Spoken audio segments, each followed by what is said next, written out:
Good evening. Welcome. Welcome to the Barbershop. Welcome from TikTok as well.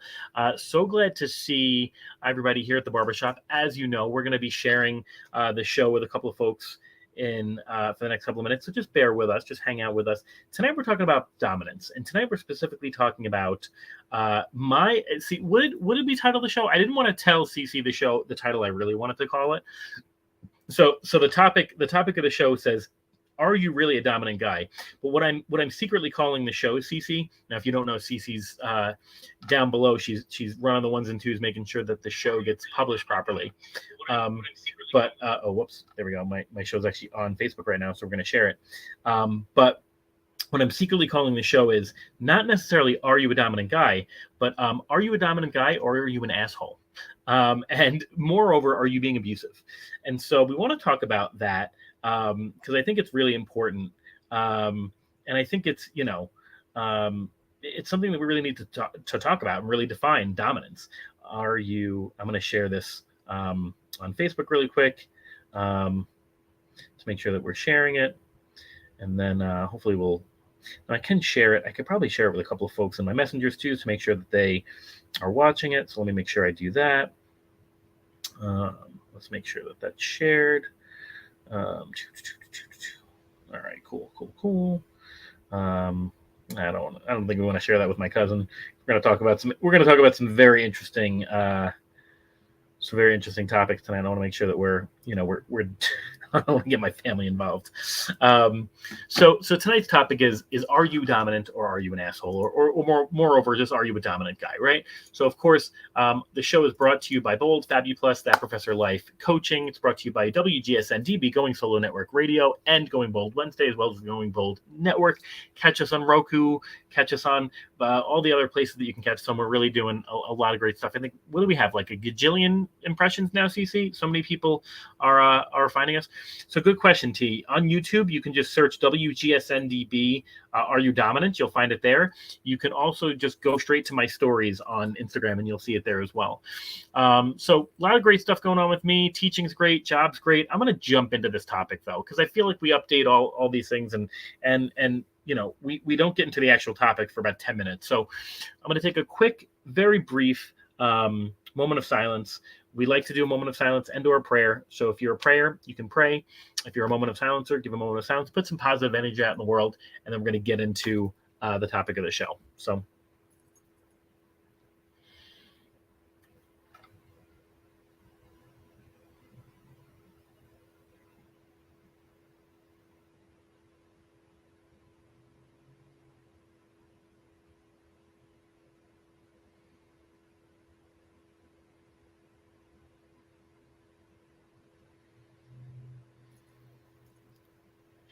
Okay, and we're good. So again, if you're not a prayer, you can throw out just a moment of silence if that's your thing.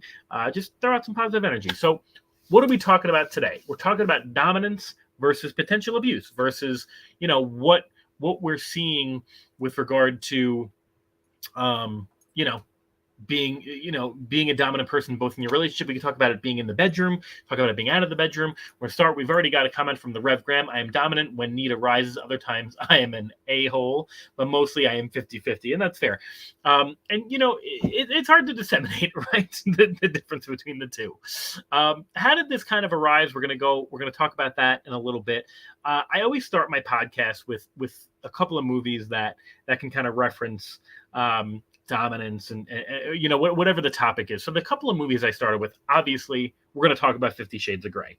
Then we're going to talk about that 365 movie, which I think is an absolute joke, even more so than 50 Shades. And then I picked The Godfather. And we're going to talk about The Godfather and why that could be. But I was kind of even talking about Beauty and the Beast. So we're going to start with 50 Shades of Grey. Okay, most people, sorry, I dropped my coaster. Most people, when they hear of like this BDSM dominance, they think 50 Shades of Grey. Now, I couldn't get through most of the book, but I did watch a lot of the movie clips. I also couldn't get through the straight movies. They were just some poorly acted movies. And the reality is that they were fan fiction from a Twilight movie and Twilight book. And to be honest, Twilight's just a much better told story. 50 Shades of Grey has this idea in their brain that this guy and if you really pay attention, I don't even know if he mentioned it, but if you pay attention, this guy Gray, right? This dude learned his BDSM kind of characteristics of dominance through coercion. It was forced upon him, and he very much did the same thing with this woman. And what was the woman's name? And now I'm gonna blank on it. I can't remember. Hold on. 50 Shades Gray characters. What was her name? Cecilia or something like that. I can't. It was like very vanilla. Oh, Dakota. If that's not the whitest woman I've ever heard. Dakota. Hey, what's going on? How are you? Good to see you, Elena. Thanks for coming on again. So, and by the way, if you're on TikTok, feel free to comment. But so he does this thing, right? He is it Anastasia? Oh, it's Dakota Johnson is the actor. I just called her name the whitest name. Sorry. But you've got this guy Christian and then Anastasia, right? And he very much forces this lifestyle upon her. And there's a couple of things that I think there were a lot of women. I don't know that a lot of men watched the movie as much, but there were a lot of women who fantasized. That comment from Jesse we'll talk about in a second, CC, for sure. But there were a lot of women who fantasized about this, and I don't know that they. Gosh, I'm nervous that they forgot a lot of parts of this movie that were very, very much disturbing and challenging, because this guy was in essence, a billionaire, right? And he was an attractive guy. And so I think to myself, if this guy, the Rev Graham, gotta go, Chris. We'll catch you later. Hugs. Thank you so much, Rev Graham. I appreciate that. I think to myself, if this guy were, a poor dude, an ugly dude, whatever, would you have thought to fantasize about this guy? Because the way he approached dominance, right, it was not the correct way to come about, and we'll talk about that. Then you jump into this movie 365. 365, I'll be honest, I read the plot after, I couldn't even get through it. If it's not one of the most Stockholm syndrome, I made a TikTok about it. If it's not the most Stockholm syndrome type of environment where this woman's kidnapped and then he shoves his finger in her mouth, like in this trying to be dominant way, this guy's an ass, okay? And she grows to love him and love there's these sexy, hot sex scenes and whatever. Worse than 50 Shades of Grey. There was no plot, no getting to know each other. Absolutely terrible. Now, the third movie that I wanted to talk about was The Godfather, because I thought The Godfather, the original Marlon Brando, right, was in essence, right, truly a dominant guy. Quiet, confident. When he wanted something done, it got done. He didn't really have to ask for it, right? He just exuded this confidence that a dominant man tends to exude, versus somebody who's all show and peacocking, right? Woo, peacocking, showing off, right? Now, Jesse brings up, you should also add Pretty Women and Goodfellas. Now, I tend to agree with you, and the funniest thing is I almost put Pretty Woman right into that third spot, because Richard Gere, his character was a pretty dominant dude, yeah? And again, quiet, confident, did what he wanted to do, got what he needed to get, but was respectful, right? And all these things. And so the difference between that and, let's say, the 50 Shades or the 365, 50 Shades, at least he gave her plenty of ways to kind of get out of that relationship, right? In 365, he kidnapped her. So we're not even going to count that as you're a dominant guy. You're just a complete jerk, right? So these are the three movies that I tend to kind of focus on when I think about that. But yes, Pretty Woman would absolutely be, kind of in that conversation.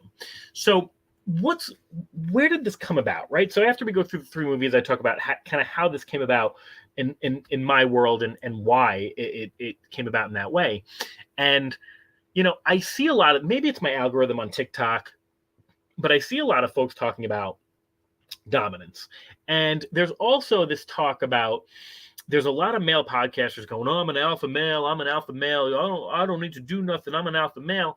And I have to think to myself, do men, and we're strictly talking about men men being dominant here, and I'll tell you why. Because typically, first of all, you see a lot more men in that dom role. But secondly, a lot of men are more out about that. Like they talk about that versus a woman who's like a dominant woman. It's first of all not typically accepted, and not just in the BDSM world, but also in life, which is crap. But secondly, women don't talk about it because they probably do it correctly. Men will tend to use that as a filter for just being a jerk, right? So let's see. So Elena says, how to be Fantasyland with one who's in his mom's basement or something. This was good looking, hardworking, taking care of himself, having money. It's easy to go to La La Land in the mind. So obviously talking about 50 Shades of Grey. All right, I could see that, right? But again, you have to take this entire guy in its entirety when you talk about this dominance, because he really wasn't that great of a dominant man. It's at least in the beginning, right? Now, as the plot progressed in 50 Shades of Grey, you start to see him kind of listen to Anastasia more and be more of a partner, and that's where dominance starts. And we're going to talk about that. So if you're not filled in on what dominance means, now you can go and you can Google the phrase dominance, but what it's going to give you is the power or influence over others, that kind of stuff. That's dominance in life, dominance animal or dominant person. We're talking about in the BDSM world, a DS relationship, capital D, lowercase s kind of relationship.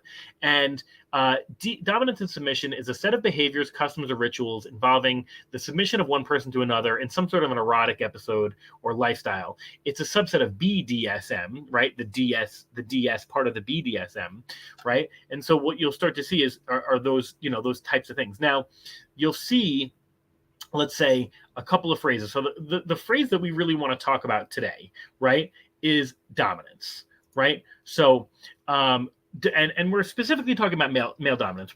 I don't have much experience with being a female dom, so I couldn't tell you, but maybe we'll have, if you are one and you are truly a subject matter expert, get on the show. Like Jesse says, well, there's also dominant women like Basic Instinct. Yes. So get on the show and let's talk about that. Right. So, how is that defined? It's defined as somebody who submits that other person submits to the will of the dom. Right. And so that's kind of where we're going with this. Now, so many folks think that this is just like, oh, well, if I'm dominant, that means you have to do everything that I say and blah, blah, blah, blah, blah. The reality is that dominant, and it's really more defined as somebody who has authority, right? That authority doesn't come from you being a complete jerk, okay? That authority comes from a place of respect.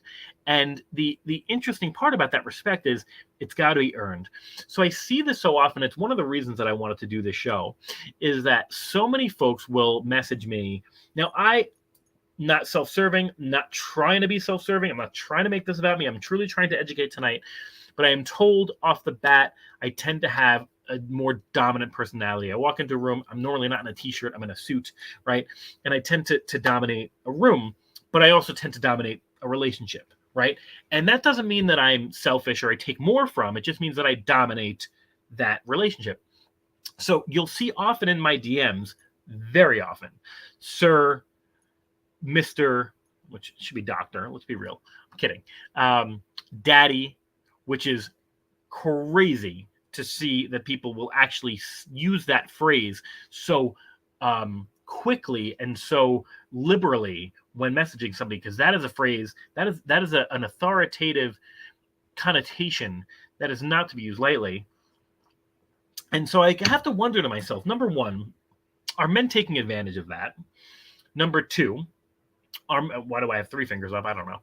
Number two, are men in people's inboxes saying, well, call me sir, call me daddy? And I'll bet you it's the latter. I'll bet you people who are labeling themselves as dominants or dom men are in people's inboxes saying, well, address me as sir, address me as daddy, do what I say, blah, blah, blah, blah, blah. And that's utter garbage. It's literal trash garbage because, first of all, speaking as someone who has been ripped apart on the internet, I would never, ever, ever share anything about my sexual lifestyle with someone I didn't trust 1000%. Okay? Especially in writing. Because you're going to leave yourself to a major liability if and when that implodes. It will, because you're messaging people, call me daddy, like a fool, and you don't know who they are. Number 2, the damage that you're doing to that person by demanding those types of things and to yourself is completely irreparable. And it takes so much time for people to come back from that. I'll give you a great example, and let me know, CC, in the private chat if we're taking a break at the 20 hour, please. But I'll give you a great example. I remember, and we'll talk about what this word means, and maybe we should just define it now. Aftercare is when some sort of a scene or sexual event is over. Aftercare is the emotional and physical care that's administered usually by the person who is the dominant or the top. Proper aftercare may be used to prevent what's called a drop, a sub-drop. Now, a sub-drop is going to probably happen no matter what, and it's typically the drop that happens after the bond has been completely gone through and the scene or the sexual event is over, but you're trying to prevent that drop. You want to continue that bond because it's not just about the dominance during the intercourse, the romance, right? The vulnerability, the sex, right? It's the intimacy after that continues to solidify the relationship. And if you're a lifestyle dom sub where you're continuously lifestyling, right? I'm the dom, you're the sub. I ask, you do, right? Or I tell, you do. There needs to be significant aftercare both during and after any of those events. You need to be able to kind of break character once in a while and people say, hey, honey, baby, whatever your name is that I call you, I need you to know that we're okay. I love you. I respect you. I'm going to treat you like the queen or princess or king or whomever you are to me. Let's make sure that we're doing that properly, right? And so that's what aftercare is. So I'll tell you an example, and then we're going to break because we're going to take a commercial break as per CC and then head over to Instagram. So move over. If you haven't moved over from TikTok to my Instagram stories, you can find us right on YouTube, and you can throw out some comments. I want to hear your comments. I'll tell you a great example is, and don't forget, I'm always using amograms. This has happened several times, so it's not just one person this has happened to. I had been intimate with a partner, and we were fairly new to one another, and I was providing general aftercare, just general basic aftercare. We didn't even kind of go through, which we should have because I was new. We didn't really go through the steps that we should be taking for aftercare. I was also not as rough as other doms are, so we didn't need to get any ice or Advil or anything, but I was providing some general aftercare, just some cuddles and some talking and some kind of pillow talk, and the person cried. They cried in my arms, and I remember saying to myself, I was like, oh my God, what did I do? And I said to them, I said, are you okay? I said, what have I done? And they said to me, oh no, I've never been given this before. Typically, after I'm intimate with someone physically, they leave immediately, or they kick me out of bed immediately. And I go, you've disclosed to me that our general amount of roughness was not even close to what you typically do. She goes, yeah, you're still learning how to be rough. I go, and they just kick you out of bed after that? What if you need something? What if you need a drink of water? What if you need an ice pack? What if you need to be assured that you're a human? And she goes, yeah, they don't. I didn't even know that was a thing. And so aftercare is something that's super, super valuable and necessary when you're a dominant person. And so this all comes to say that I think people are doing this completely wrong. On that note, love the people are in here on TikTok, but you got to head out. So go right to my Instagram story. You can find my Instagram on my TikTok profile. Head to my Instagram story, and then you can find it right there. And then you can comment on YouTube. And with that, CC, I think we're going to take a break if it's okay with you. And we're going to head to Instagram in a moment. So we'll see y'all soon. You are watching WGSN-DB, Going Solo Network Radio. I am your host of The Barbershop, Dr. Christopher Salute. We are talking about, are you a dominant man or are you a complete and utter a-hole? We will see you soon. Bye.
Okay, and we're back. Wanted to make sure that my mic was ready to roll. And you are watching WGSN-DB, Going Solo Network Radio. I'm your host, Dr. Christopher Salute. You're watching The Barber Shop. Tonight we're talking about, are you dominant or are you a complete and utter a-hole? So thanks for coming. If you have just joined us from TikTok or Instagram, we welcome you. We welcome you to give us some comments as well. If this is all new for you, you can sit back and relax and enjoy it. We're going to talk about a lot of terminology tonight. We're going to talk about a lot of instances in which we can see dominance versus kind of clear abuse, right? And so if you're just joining the show after the break, don't forget, we're only on Instagram for about 10 minutes, so you can join us actually right after. You can actually join us now. Go to the Instagram story. The link is right there. And then you can comment on YouTube, but feel free to comment on Instagram as well. I'll try to read them. Comment on YouTube. Let us know. And let me know if I'm totally off, right? I mean, this is all a learning process. What we love about the Barbershop Show, the Going Solo Network, the Going Bold Network, and even my other network as well, is I'm all about learning, right? And as a professor, I pride myself on taking information as well as giving it, right? I don't think that we're in a position where we're all, I'm the subject matter expert on these things. And I always say this too. I'm learning my own dominant traits and all those types of things. And I want to make sure that other people are learning and growing as well. So we were just kind of talking about how this came about and men kind of thinking they're dominant and being stupid and going into people's inboxes and saying I'm daddy and blah, blah, blah, blah, blah, and all that kind of stuff. So I've done a little research and there's a lot of, so we're going to get towards the very end, we're going to get towards dominance versus abuse. But I thought this was a great article. And I'm going to be honest, I don't think it was like, we're not talking about, a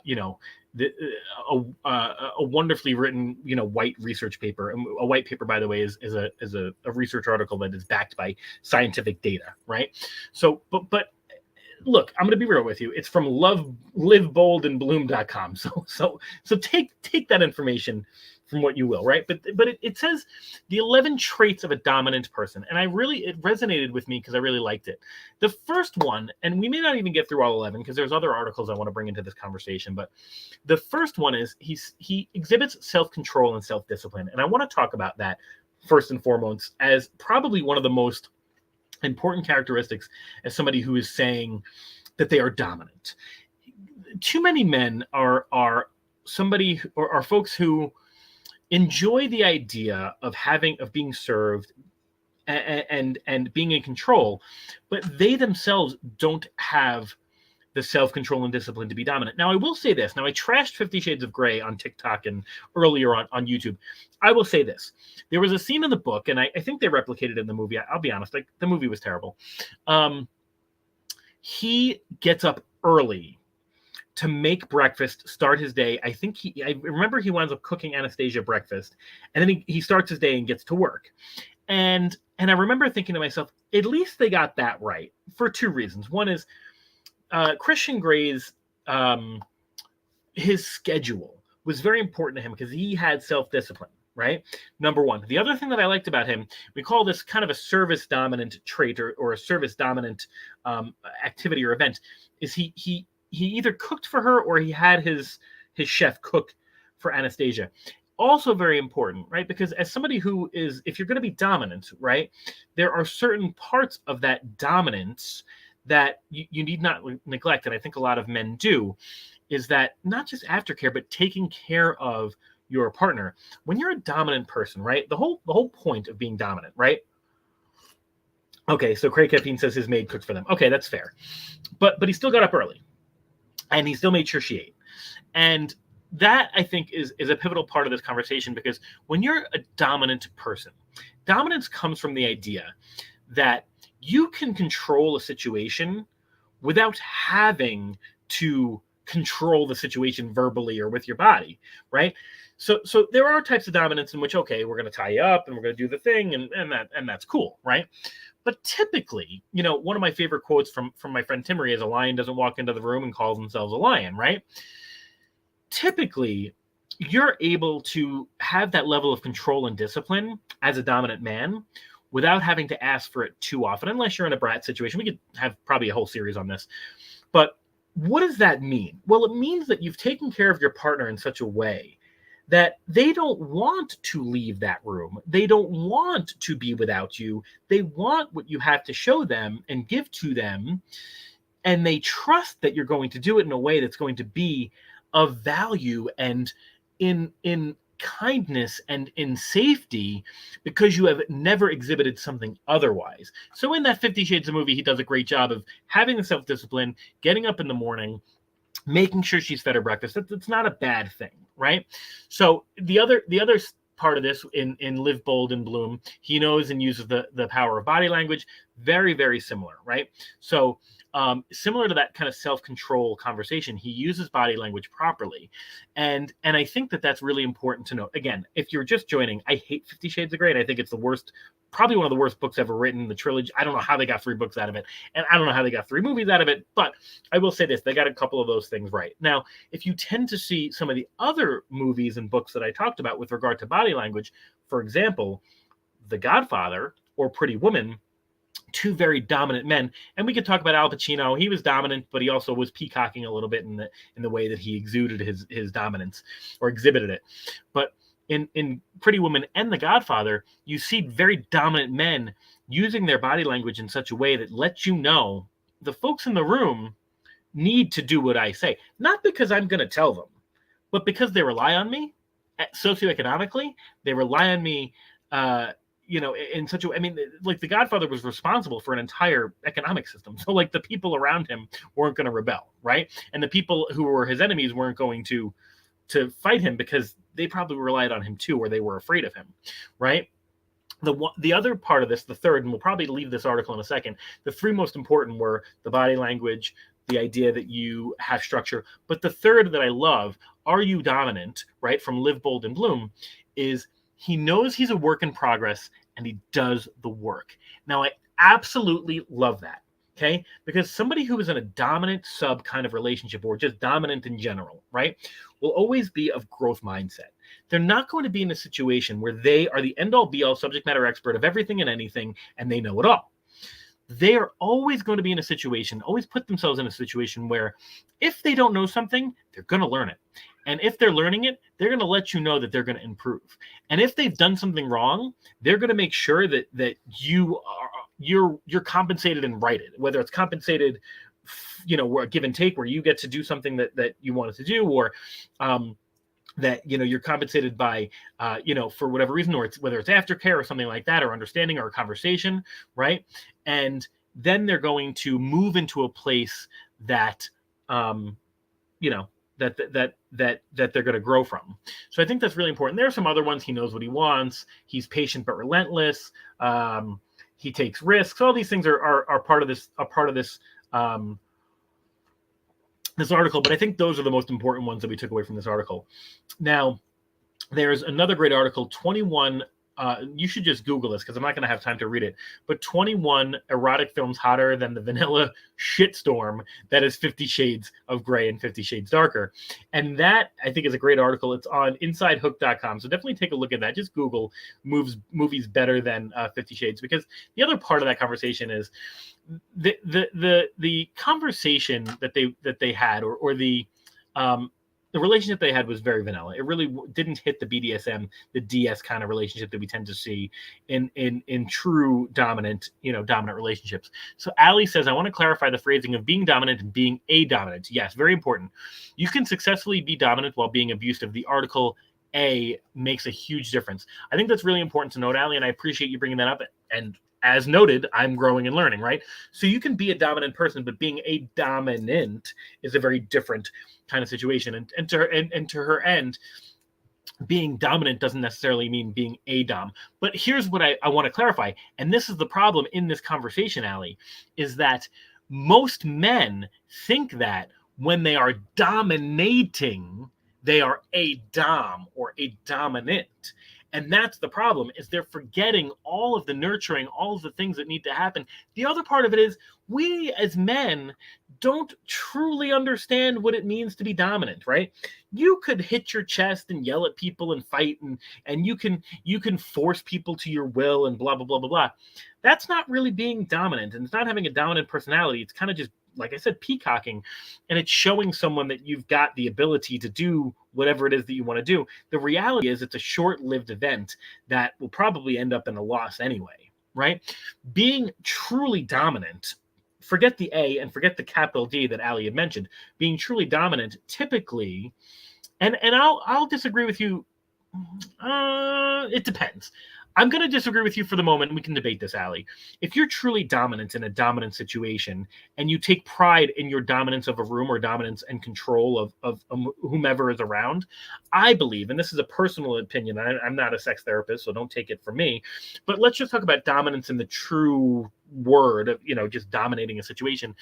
You typically are dominating in a way that draws people into you, does not ostracize, hurt, or harm them. Now, to Ali's point, yeah, you can dominate and hurt. You can dominate and abuse. But a dom definitely does not abuse, hurt, or harm, right? They may hurt, pain, but that's part of the scene or part of the relationship, right? To that end, love you, Instagram. I feel like I'm looking down too much, and I apologize. If you are on Instagram watching, just check us out. Go right onto my story. You can comment on YouTube, be part of the conversation. Tell us about your experiences. You are watching WGSN-DB, Going Solo Network Radio. I'm your host, Dr. Christopher Salute. We're talking about dominance versus a-holism. So we'll see you soon. We're just going to save that real quick. A couple of friends were on there that I haven't talked to in a while. Are you dominant or an a-hole? And we'll put that in there. We're going to invite a collaborator. Oh, I love that. We can put that right on to my other page, which is great. Oh, I didn't even know you could do that. So we're just learning Instagram every day. We're going to add that to our barbershop series. Sorry, folks. I'll be with you in a second. I'm going to share it. Cool. So now it'll be up. So I love that, to Ali's point, right? But now to be a dominant is very different, right? And so I think it's important to note, right? So when you go over to a lot of these, DS, BDSM kind of dictionaries or thesauruses or terminology websites, this one's on everydayhealth.com. They say, to your end, dominance and submission. Dominance, a term for the behaviors or rituals that a submissive person follows in a BDSM relationship. In DS, one person usually has power for the other. So that's where the authority comes in. But a dominant is a person who has that authority, right? And there's also two types of dominance that we need to talk about, right? There's dominance in the bedroom, and there's dominance in life.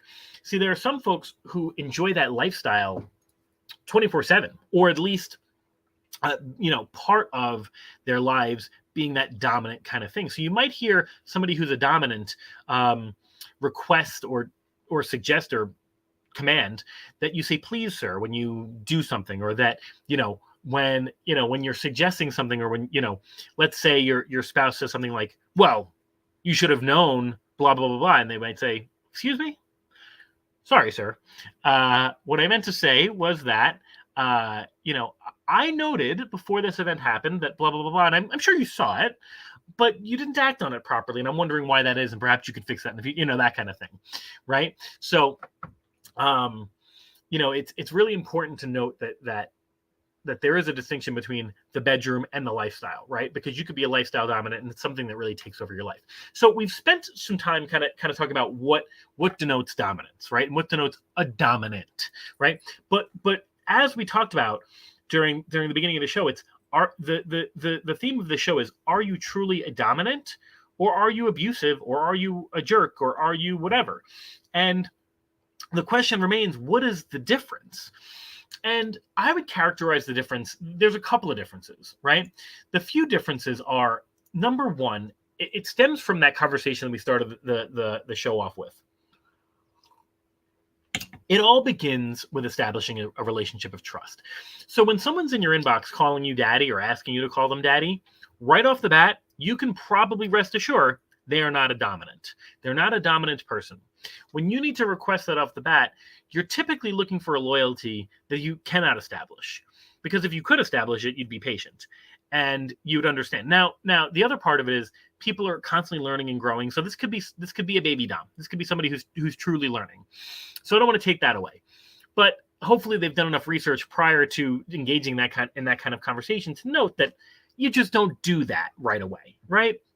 So if somebody's in your inbox saying, hey, daddy, or if somebody's in your inbox saying, I need you to call me daddy, their odds are I'm going to bet 98% that they will probably never truly achieve a dominant, submissive kind of lifestyle because they are looking for it too soon. What needs to happen is a relationship of trust, because when you are in that kind of DS role, right, dominant, submissive role, you're going to see and feel a lot of new things that will enhance both your intimacy, physical, and then your intimacy, non-physical, right? Depending on how much of the relationship you bleeds into your, how much of the dominance and submissiveness bleeds into your life. But even if it doesn't, the level of intimacy that you're experiencing when you're in a dom-sub relationship is going to be enhanced. I would imagine, otherwise, why engage in that scenario, right? Why engage in that type of intimacy? If you're doing that, if you're going to that extent and truly experiencing your partner in that dominant, submissive type of way, and we could probably do 3 shows on this. I mean, the faith, the trust, the loyalty that are involved with those things. I see you, Allie. I'm going to ask you in a second.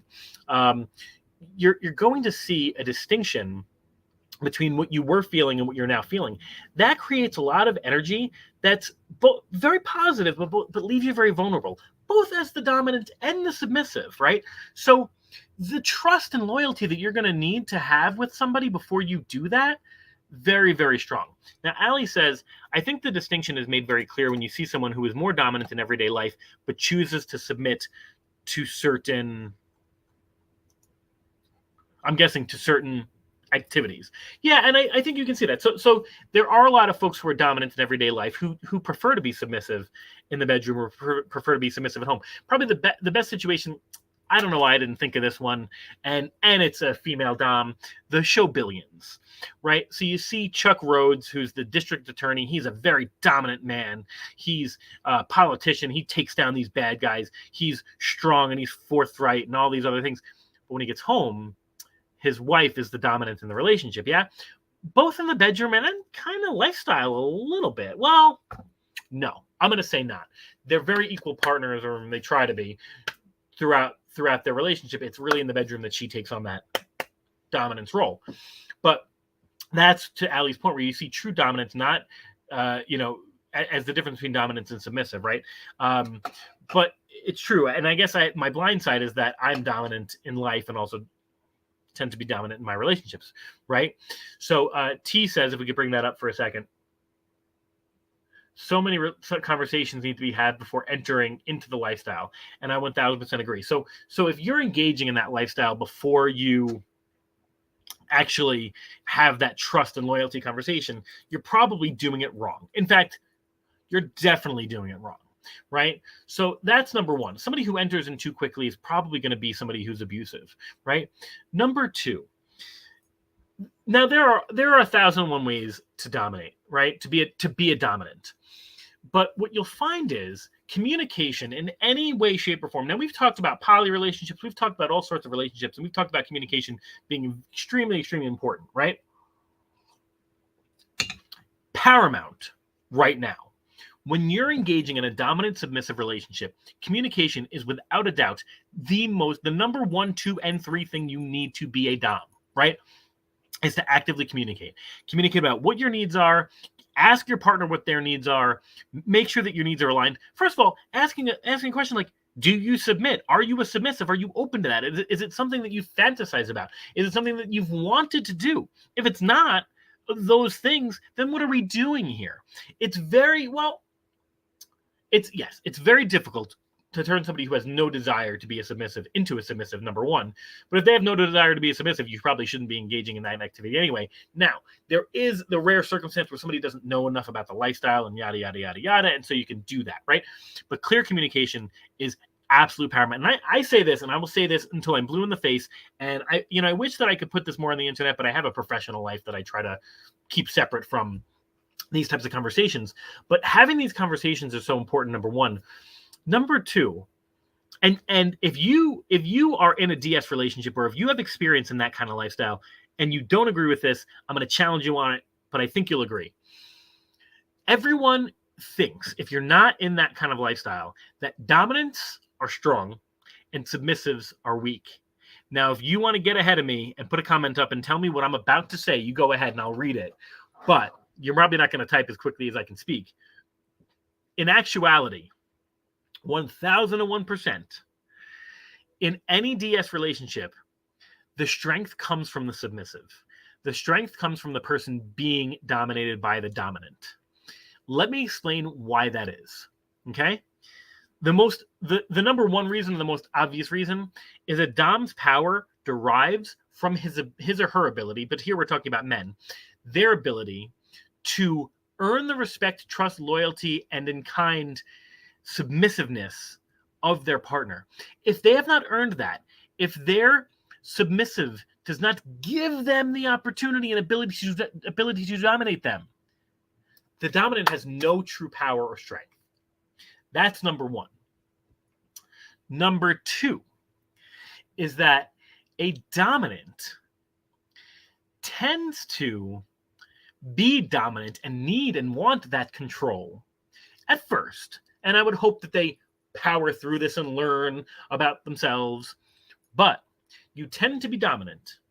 And you can fight me on this one too. It's in some literature. I don't know if there's some data, but we'll look it up.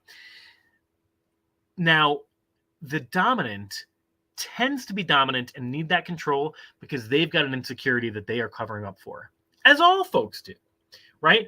And so there's a weakness there that's being hidden by the dominance. Now, Megan says this: I'd say there are three aspects to dominance. A personality trait, being dominant. B, an expression of identity, lifestyle dominance. And then C, a role one performs, bedroom dominance. Agreed. And I think if you can, the same can be applied to submissive. Absolutely. I think if you were to parcel it out into a tree diagram, you'd say dominance, you'd go sexually or lifestyle, and then like just life, right? Not non-sexual, right? Then of that tree, in the bedroom, out of the bedroom, right? Lifestyle and in the bedroom. So that's what I tend to think, right? I think unless you're a switch, very rare on that other side of the tree would you see somebody who's dominant in the bedroom, but then very submissive in the relationship. You may see somebody who's submissive or dominant in life and then submissive in both the bedroom and in lifestyle. But usually one would extend from the other is what I'm trying to say, right? So anyway, the third thing I would say about dominant folks being weaker actually than submissive folks is that, remember, number one is that the dom derives their true strength from the submissive wanting and being able to submit. Number two is there's probably an insecurity there that they're controlling the need for, that they're hiding the need for from being controlling. But number three is the trust given from a submissive to a dominant is very strong. And so that's why I would say the submissive is typically stronger than the dominant, because they're giving of themselves in a way that they are truly vulnerable. In the relationships that I've had, I remember asking, are you okay with this? Is this okay? And they go, I trust you 1000%. It's okay. It's okay. And I'm like, oh, are you sure? Because I'm still learning, but they trust you. Right. And so I think that's really important. Now we can even set up a 3A and B would be the idea that in many dominant submissive relationships, there's a lot of pain that's administered, whether it be baby pain or heavy pain. And so typically a dominant doesn't receive that pain. So they're not going to, that's also a sign of the strength of the submissive. But the reason that I excluded that from the three reasons is because it's not an overall 100% characteristic of a dominant submissive relationship. It's not at all. So it's important to think about that, right? So that's why we talk about, dominant and abusive, being dominant men not being abusive, because they're asking for the opportunity to do this, not taking it, right? T says you're giving up their will. The trust must be 100%. I agree with that 1000%. And I will say this as well. The other aspect of how you're not with a dominant, you're with an abuser, is that one of the first things I thought of when I coach clients too is, and we'll talk about this because it's a great article from healthfully.com. Are you with a dominant? Or are you with an abuser? Abusers don't have communication skills enough to ask for A, the consent necessary to do what they're going to do, and B, a plan B and or exit strategy if things go wrong. i.e. a safe word. So many folks that I've spoken to have said, yeah, I was in a DS relationship. He didn't believe in safe words. A safe word is not something to believe in. That's like saying I don't believe in dirt. Okay, dirt exists. It's outside. Safe words exist, and they exist for a reason. There is no way, shape, or form you can have a true vulnerable dom-sub relationship with the strength and loyalty that are necessary to create that bond needed to have what you're going to have if you do not have an exit strategy or a safe word. At any given point, you should be asking, breaking character as often as needed, right? And saying, are you okay with this? Is this good for you, right? Now, as you get to know somebody, right, there's things like consenting, non-consent, right? There's also just getting to know your partner. But having those true conversations are super important to move forward. And having that true safe word is really important. Now, people will just say my safe word is blueberry pancakes or Wolfie from Wolf of Wall Street, whatever it's going to be. But that brings up this great article that I found from healthfully.com, Dominant versus Abuse. Okay, and I want to highlight a couple of the points that it makes. Okay, so some couples enjoy experimenting, but some folks are in abusive relationships. So the first thing they talk about is negotiation and consent. So when you're having tea to that end, this important conversation that you're having, right, it typically is going to be some sort of consent negotiation, right? What does that consent negotiation look like? It's very transactional and could be even contractual, right? I'm going to tell you what it is that I like. You're going to tell me what it is that you like, and we're going to find the Venn diagram that they meet at. Now, if I like something that you don't like, but you'll tolerate, okay, we can think about that. If you like something that I don't like, but I'll tolerate, we can think about that. But if you adamantly don't like something and I love it, and it doesn't meet in the Venn diagram, well, guess what? And you can't tolerate it. It doesn't go in the diagram. And that's where this consent negotiation starts to happen, right?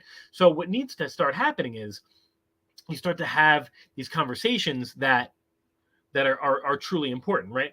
This next thing that they talk about, right? Contact with friends and family could be limited if your dom is not a dom, if they're an abuser. And I love this part of the article. A dom who cares about their sub. Oh, now that's very interesting. This article says a dom who cares about her sub wants to help him discover who he really is. So this is a gender reversal from what I'm talking about.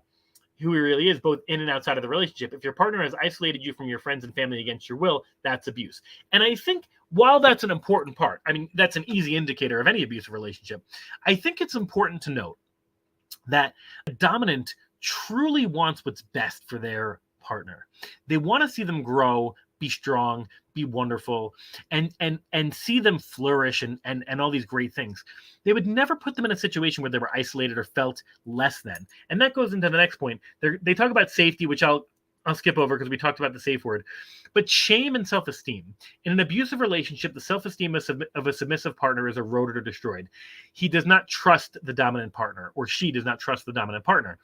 And that's where I think we see a huge difference. When we talk about aftercare and self-esteem, I think that's where the major differences will be between someone who's dominant and someone who's abusive. Because a lot of the acts could be very similar, yeah?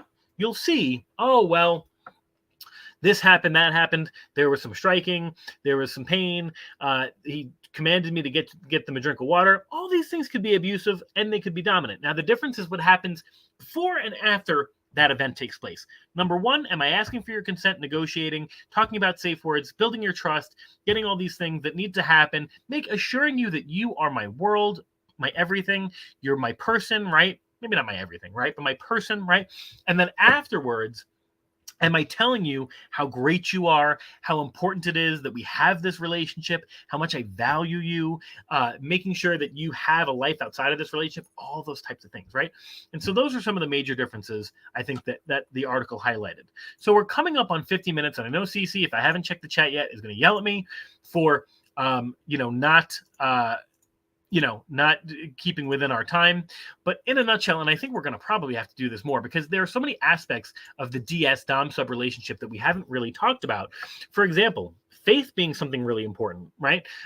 It actually, this DS kind of relationship is rooted in faith and joint kind of gender roles that have derived from our most basic and primal understanding of what the genders do. Now, what we also need to do is then reverse that and say, now, if you're a female dom and a male sub, what does that look like? Not to say that it doesn't include faith at all, but where does that go, right? We want to talk about different types of DOMs, right? Like, different types of subs, those types of things, those types of relationships. And we also want to talk about the actions and activities that take place both in and out of the bedroom when you're a lifestyler versus just a bedroom dom versus a bedroom or lifestyle sub. So maybe we should talk about that in a sequel. But on that note, I want to thank everybody for coming on to the show tonight. I know it was a pretty, kind of vulnerable, tricky subject we're talking about here, right? Talking about dominance versus submission. Are you a dominant person? My name's Dr. Christopher Salute. You're watching WGSN-DB, Going Solo Network Radio. I am your host of The Barbershop. You're watching Going Bold Wednesday on the Going Bold Network. We love you. We love to hear from you. That is the show for tonight. Thanks for coming on, and cut.